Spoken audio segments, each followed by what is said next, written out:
주택시장 과열을 보였던 대구와 부산에선 최근 청약이 미달되고 세종도 하락세로 접어든 가운데 대전도 하반기 들어 집값이 안정될지 주목됩니다. 올해 3만 가구 분양이 풀리는 게 변수입니다. 약도 없다는 과수 화상병의 검은 그림자가 충남 지역 농가를 덮치고 있습니다. 사과 주산지인 예산의 일부 과수원은 폐허로 변했습니다. 씻지 않는다고 5살 아이를 쓰레기 봉투에 넣으려 했던 사회복지사가 벌금형을 받았습니다. 한편 공무원에게 딸 대신 신내림 받으라며 돈을 뜯어내려 한 무속인 부부에게도 징역형이 선고됐습니다. 지역의 중소기업 41%가 최저임금 동결이 없으면 고용을 줄일 수밖에 없다며 대량 해고를 예고했습니다. 노동계에선 물가 급등에 최저생계비 보장을 요구하고 있습니다. 여러분 안녕하십니까? 하늘 높은 줄 모르고 치솟던 아파트 분양 시장에 새로운 징후가 포착됩니다. 전국의 미분양 재고가 다시 늘기 시작하고 고공행진하던 세종의 집값은 하락세로 들어섰습니다. 규제 영향 등으로 집값이 정점을 찍은 후 이제 안정화되는 신호라는 분석이 나오는데요. 여전히 상승세인 대전은 하반기 공급 상황이 변수로 보입니다. 김건교 기자입니다. 집값 상승과 공급 부족으로 빠르게 소진되어 오던 미분양 주택 재고 물량이 다시 증가세로 돌아섰습니다. 4월 전국 미분양 재고가 15,798가구로 전월 대비 3.5% 늘었는데 2019년 8월 이후 20개월 만에 첫 증가입니다. 최근 지방 주택시장 과열의 한 축이던 대구와 부산에서는 일부 청약 미달 사태도 빚어졌습니다.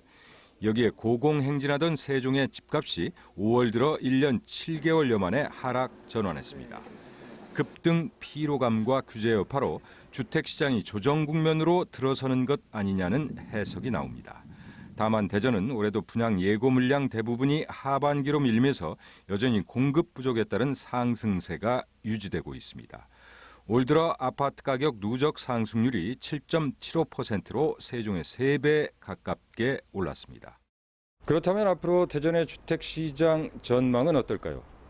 올해 예고된 3만여 가구의 분양 물량이 예정대로 풀리면 일단 상황이 달라질 수 있다는 게 일반적인 시각입니다. 그러나 대전 전역이 고분양가 관리 지역으로 묶여 공급의 한 축인 일부 재건축 단지가 분양가 책정 문제로 후분양을 검토하는 등 하반기에도 충분한 공급을 기대하긴 어렵습니다. 혁신도시, 도시철도 2호선 정비사업 등의 개발 호재 또한 변수입니다. 예정된 물량이 공급이 된다는 가정하에서는 어느 정도 조정이 가능한데 그런 공급 물량이 따라가지 못한다고 하면은 개발 호재로 인해서 가격 상승이 어느 정도는 유지될 가능성이 높다라고 볼 수 있습니다. 그동안 집값이 올라도 너무 올랐다는 인식이 주택시장 전반으로 스며들고 있지만 개발 기대 심리가 큰 대전은 하반기 공급 상황이 집값 안정화 여부의 관건이 될 전망입니다. TJB 김건교입니다. 과수원 조류 인플루엔자라고 불리는 과수 화상병이 충남 북부권에서 빠르게 번지더니 전국적 사과 주산지인 예산에서도 확인됐습니다. 농정당국은 해당 농원의 나무를 매몰 처분하고 과수농가 이동 제한 명령을 내리는 등 차단 방역에 부심하고 있습니다. 충남 전역으로 번질 경우 농가 피해는 물론 올 추석 과일 가격 상승도 불가피합니다. 강진원 기자의 보도입니다. 며칠 전까지만 해도 과수원이었던 곳이 지금은 거대한 매립장으로 변했습니다. 굴삭기들이 오가며 땅을 깊게 파고 과수 화상병에 걸린 나무들이 매몰 처분됩니다. 정성 들여 키운 홍로와 후지 같은 천여 그루 사과나무가 땅에 묻히는 순간 농부의 마음은 타들어갑니다. 진짜 자식보다 더 내가 사랑을 갖고 와서 이걸 만드는 건지 작년부터 수학 적어 들어갖고 우리 잘 하려고 했는데 이렇게 됐으니. 예산에서 과수 화상병이 확인된 건 지난 4일. 검푸르게 변한 나뭇가지가 하나둘 늘더니 결국 양성 판정을 받았습니다. 과수 화상병은 현재 치료제가 나와 있지 않습니다. 게다가 이 병으로 옮기는 매개 수단도 종류가 많아서 적기에 방지하기가 쉽지 않은 상황입니다. 지난 2015년 국내에 첫 상륙한 과수 화상병은 세균에 의해 잎과 줄기 등이 검게 말라서 죽는 병으로 매몰 외에는 해결책이 없을 뿐더러 3년간 사과와 배 농사가 불가능할 만큼 과수원에 치명적입니다.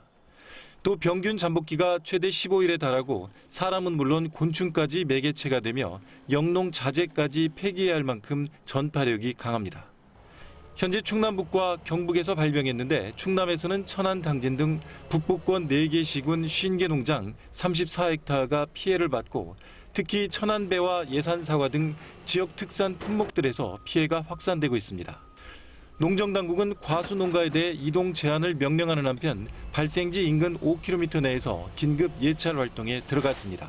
과수 농가분들께서는 타 과원 출입을 좀 자제해 주시고 그리고 전정 도구라든지 이러한 농기계 이러한 것들을 좀 철저하게 소독을 하시고 특히 해가 갈수록 고온 현상이 심화되면서 병균의 활동 시기가 빨라지고 있어서 농가 불안감을 더해주고 있습니다.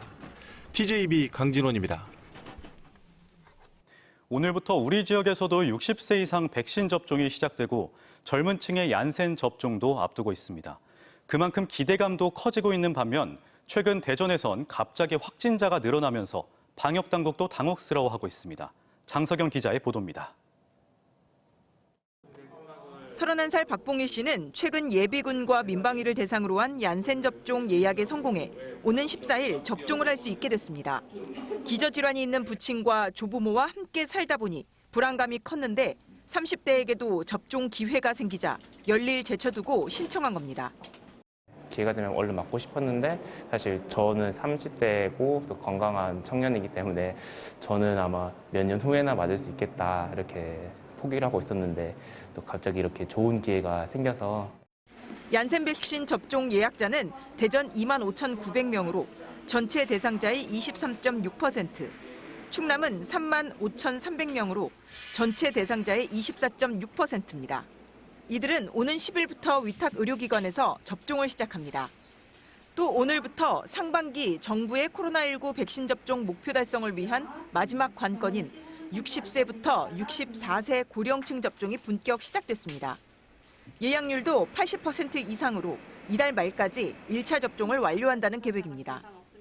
백신 접종은 이처럼 속도를 내고 있지만 확진자는 계속 늘고 있습니다. 특히 최근 대전에서는 소규모 집단 감염이 계속되며 방역당국이 골머리를 앓고 있습니다. 지난 2일 대전 서구의 한 7080 라이브 카페에서 시작된 연쇄 확진이 사장과 직원, 손님, 그리고 다른 라이브 카페 2곳으로까지 번지며 누적 확진자가 30명을 넘었습니다. 또 지난 3일 첫 확진자가 발생한 중구 교회 관련해서도 누적 확진자가 20명에 육박하고 있습니다. 이들은 당초 신도 8명이 식당과 집에서 모임을 한 것으로 알려져 방역당국이 수칙 위반 등을 조사하고 있습니다. 우리가 이제 일상생활에서 감염이 되고 있다는 것은 다 위험 요소를 갖고 있는 시설들입니다. 우리가 7080에서 노래 부르거나 술 드시고 이렇게 접촉하는 것들, 사우나, 찜질방 이런 쪽에서 이제 가고 있다는 건데요. 대전시는 최근 일주일 확진자가 144명으로 하루 평균 20명을 넘어섰다며 30명을 넘어갈 경우 불가피하게 거리두기 단계를 격상할 수밖에 없다고 밝혔습니다.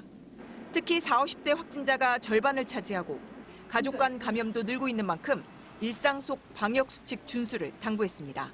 TJB 장석영입니다. 정부가 내년도 최저임금을 놓고 심의 중인 가운데 지역 중소기업과 자영업자들이 최저임금이 인상되면 고용을 줄이겠다고 밝혔습니다.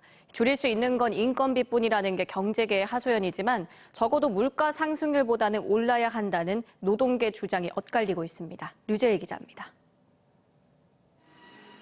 대전의 한 중소기업. 코로나 사태와 함께 지난해부터 매출은 감소하고 직원 수는 3분의 2로 줄었습니다. 업체 측은 원자재 가격은 대폭 올랐지만 매출은 감소하고 전기료나 세금 감면도 없는 상황에서 인건비만 줄었다고 말합니다. 이 상황에서 내년도 최저임금마저 오른다면 부족한 직원의 충원은커녕 인력을 더 줄일 수 있다고 밝힙니다.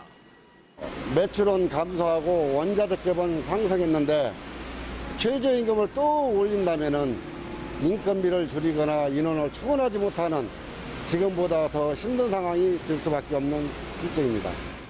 정부가 내년도 최저임금을 심의 중인 가운데 중소기업 중앙회가 대전, 세종, 충남의 165개 기업을 대상으로 조사한 결과를 내놓았습니다. 최저임금이 인상될 경우 41%가 고용 감축 의사를 밝혔습니다. 내년도 최저임금에 대해 전체 67.2%가 동결 또는 삭감해야 한다고 답했고 3% 이내 인상도 32.1%였습니다. 여기에 50인 미만 사업장에 7월부터 적용 예정인 주 52시간제에 대해 57%가 아직 여건이 안 된다며 월 단위, 연 단위 추가 연장 근로를 노사 합의로 할 수 있게 해야 한다고 답했습니다. 우리 지역 중소기업들은 경영난이 심각하여 내년도 최저임금 동결을 희망하고 있고 주 52시간제와 관련하여는 특별 연장 근로를 허용하는 등의 현실적인 지원을 강력히 요청하고 있습니다. 하지만 노동계에선 최저임금이 지난 2년간 역대 최악의 인상률을 보여 가정경제가 피폐해졌다며 지난해 요구액인 1,770원보다 높아야 한다는 입장입니다. 이 경우 23% 이상 인상해야 합니다. 저임금 노동자들의 임금이 상당히 이제 타격을 받은 상황이고 올해 최저임금을 대폭 인상을 요구하고 임기 내에 공약을 이행을 할 것을 계속 요구하고 있습니다. 고용이 줄어 노동자가 피해를 볼 거라는 기업들과 급등한 물가에 최소한의 생계비를 보장해야 한다는 노동계. 이 사이에서 정부의 고민이 깊어지고 있습니다. TJB 류재일입니다. 어린 시절 학교에 다니지 못해 배움의 한을 갖고 사는 어르신들이 계시죠. 충남에선 만학도 어르신들이 손자, 손녀 또래와 부대끼며 배움의 기쁨을 만끽하고 있습니다. 친손주 2명과 함께 학창 생활을 하는 할머니도 계십니다. 최은호 기자입니다. 전교생이 49명인 부여군 한 작은 중학교입니다. 어린 학생들 사이에서 하얀 와이셔츠에 넥타이까지 교복을 차려입은 새내기 박은순 할머니가 눈에 띕니다.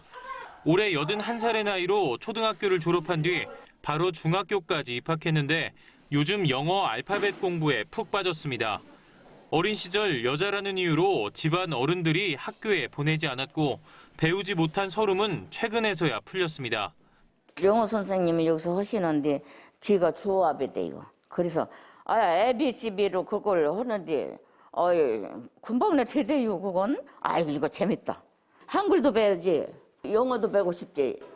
박은순 할머니의 같은 반 대부분은 함께 초등학교를 졸업한 동창생입니다. 과학실과 미술실 등 이동 수업을 할 때마다 어린 학생들이 할머니를 돕고 있는데 할머니 덕분에 배우는 게 많다고 말합니다. 매일매일 잘해주시고 친절하게 얘기해주시니까 그게 제일 좋은 것 같아서 그런 것 때문에 다니고 싶어요. 공주시 마곡초 2학년인 이영자 할머니와 함영생 할머니는 오랫동안 알고 지낸 동네 주민입니다. 특히 81살 이영자 할머니는 초등학교 6학년과 1학년인 친손주들과 함께 학교를 다니는 특별한 경험을 하는데 모두에게 잊지 못할 추억이 됩니다. 1년 차이가 나서 같이 하는 활동은 없는데 그래도 등하교도 같이 하고 학교에서 복도 지나갈 때나 그럴 때도 만나고 그래서 좋아요. 충남의 60세 이상 만학도는 정규과정에서 초등학생 7명과 중학생 2명, 또 학력인정 문해교육기관에서는 모두 507명이 뒤늦게 배움의 기쁨을 만끽하고 있습니다. 학력 인정 과정 외에도 자서전 쓰기, 또 시화전 개최 등 우리 학생들과 협업을 통해서 세대 간에 공감하는 사업을 추진하고 있습니다. 고령의 만학도들은 학력 인구 감소로 어려움을 겪는 시골 학교에도 큰 힘을 보태고 있습니다. TJB 최은호입니다. 생활 태도를 문제 삼아 5살 아이들 50리터 쓰레기 봉투에 억지로 집어넣으려 한 대전의 한 아동 임시보호시설 사회복지사가 벌금형을 선고받았습니다.